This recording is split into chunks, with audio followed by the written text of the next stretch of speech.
Welcome back to Sunday Sport. Well, well before kick-off for this match, there were quite a few festivities outside the stadium.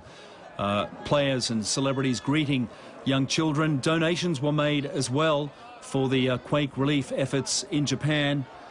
And they need it as well. They need all the help they can get. Japan only at the beginning of a vast rebuilding process that some estimates put at $300 billion US.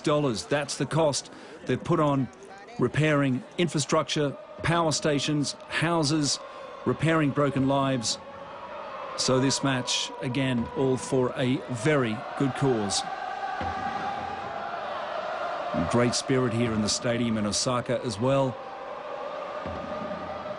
And also, from what we've seen so far, some great football too.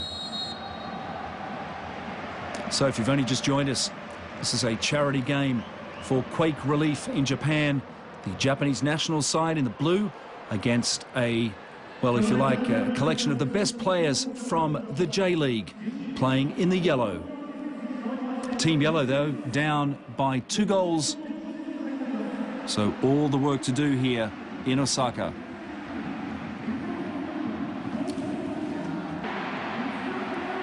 Two or three new players on the pitch at the moment. You had a shot of one of them before, Shunsuke Nakamura, the 32-year-old veteran who now plays with Yokohama Marinos. Well, that's for Team Yellow. I won't even start with Team Blue because they've changed almost the entire lineup, which is great value for money for the crowd, and so is this as well. Well, an impressive piece of attacking talent there by Team As One, and getting tantalisingly close to the goal. So an almost completely changed national side on the pitch now, which may or may not make it more difficult or easy for Team Yellow to finally make a match of this and put a smile on the face of the crowd as well. They did not come here to see a complete walkover. They would like to see the club boys make a pretty good fist of it.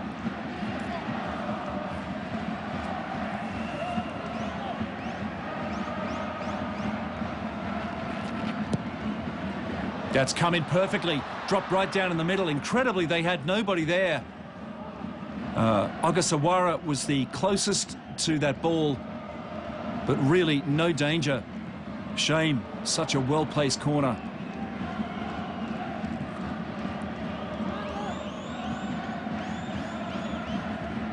And they're going to let that one run all the way out. And just watching it go out there was Yuzo Kurihara, one of the many blue team substitutes.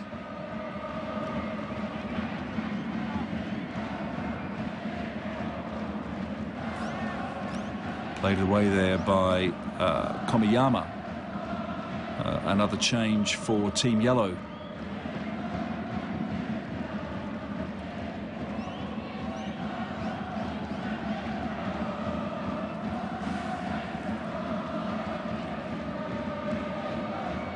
So we start all over again in our facial recognition of the Japanese national side. Well, cleverly, they've gone out wide for Tomoaki Makino, another of the new players. The number 4 takes a shot from miles out. And Makino thought that was worth having a go at. Here he is.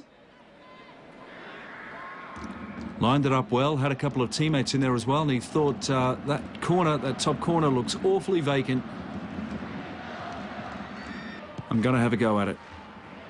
Not to be, though. Curling too far to the left, off target. And they'll have to be satisfied with the 2 goals they have at the moment. Inside there for Abe. A little grubber of a ball straight down the throat of the Team As One keeper.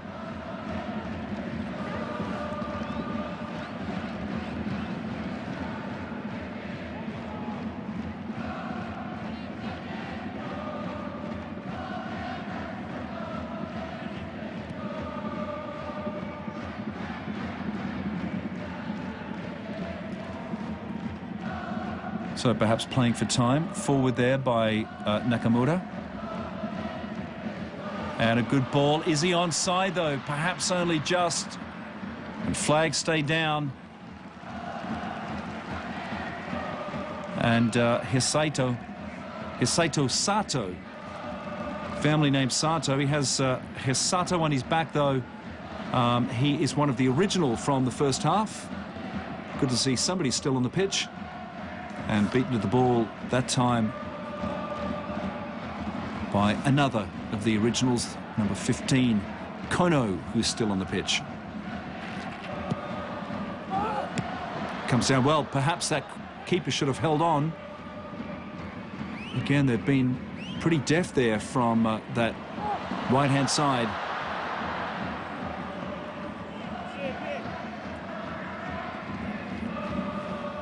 Oh, Tanaka manages to see the funny side of that. The 29-year-old plays his football with Nagoya Grampus. And the ball, not a bad one in there.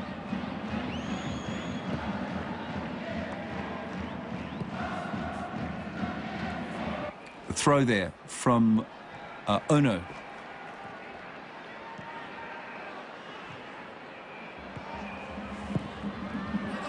That was beautifully placed. Oh, and they really deserved more from it. They've been trying so much harder in the second half. Komano it was. Hard to tell whether that was a cross or a shot. And it looks like we're about to have a mass change. And it's not often you see that, only in friendlies, of course, or charity games such as this. But nearly half the team off and a new batch on. And one of them, that man there, you can see a few grey hairs in there, and that is for good reason. 44 years old, youthful to some, a grandfather in football terms, it really is.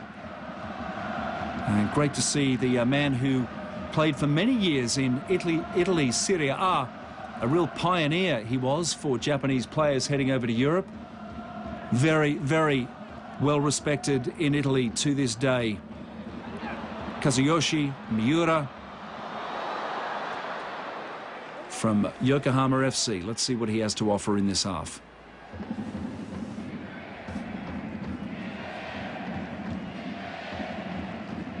Mr. Zaccaroni enjoying the lack of pressure in this game. Everybody wants to win. But again, there are more important things at stake here than championship points or trophies. It is for the benefit of victims of the quake and tsunami in Japan.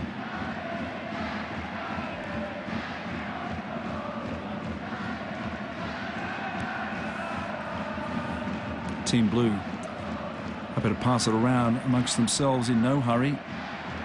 And Yui pops it forward to Makino.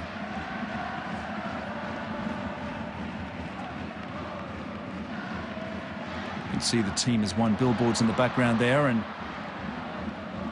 a slightly nervous moment for the J-League team as one in yellow. And that was a silly mistake and a chance for a third. They were very lucky to get away with that. Well, it should have been 3. And the stand-in keeper, or the second half keeper for Team Yellow, breathes a sigh of relief. So another change for Team Blue. Of course, they can do this as randomly as they like. This is Inaga, who comes on, and he replaces Inui. Well, that's unusual. Inui only just came on in the second half. And the referees allowed that one.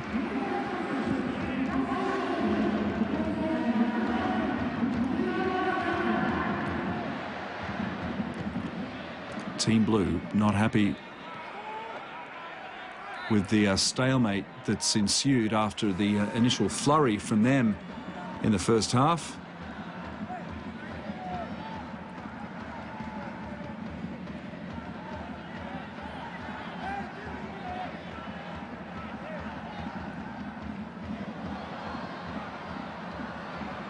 Flicked in, but it was out already. His teammates knew it as well. There was no forceful attempt to take a shot at goal there. Just over the line it was. So the score still